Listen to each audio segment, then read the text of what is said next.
Hi friends, first of all, some saffron, white and green for you. Wish you all a very happy Independence Day.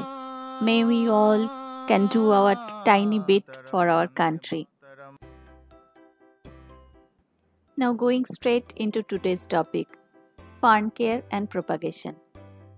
Ferns love monsoon and you can see my Boston fern is also become very healthy during this season. This one is another variety of Boston fern. This is called short fern for its upright, short-like fronds. This was also doing great, but I did a mistake with it. To protect it from the hot summer, I moved it to the lobby area beside my main entrance door. But it went out of sight, out of mind. I forget to water it for 3-4 days. And it started drying out. Its leaves become brown and it gradually started losing its leaves. So you can see how it now looks. Ferns are humidity loving plant. They need a cool place with high humidity and indirect light. If you think their natural habitat is like a humid, cool, hilly area underneath the shade of other trees. Now during this monsoon it started to grow again. New leaves started growing up. Can you see this tiny spiral opening up? These are new leaves. So this almost dried out fern is showing the sign of growth now.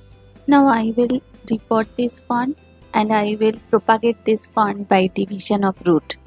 See what I found in the roots of Boston fern. These are root nodules. They store water for the dry days and keep the fern alive.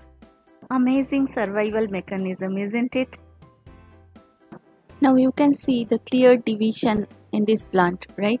They are separate plants and we can divide it by tearing up the roots. To divide the plants, gently loosen up the soil and tear the roots apart. Now ferns like to grow in loamy soil rich in organic matters. So for potting mix, I have taken equal proportion of soil and vermicompost and mixed it with some sand and perlite. Now perlite is purely optional. It makes the soil porous and improves airflow and drainage. Now these are the divisions of the plant. Now I will club 2-3 like this and put together in a pot. So that is how you can get multiple ferns from a single mother plant. This was a 3-in-1 process, restoring, repotting and propagation at the same time. And during the repotting process, if you find a tiny creature like this earthworm, then please don't get scared and don't throw it away. Put it back in the pot. They are actually beneficial for your soil. They make the soil porous and increase airflow and drainage. Now I am removing the dried leaves. This will actually help the plant to focus on the new growth. Now you may often notice brown tips of leaves in a fern, which may occur due to irregular watering or excess exposure to sun or overdose of fertilizer.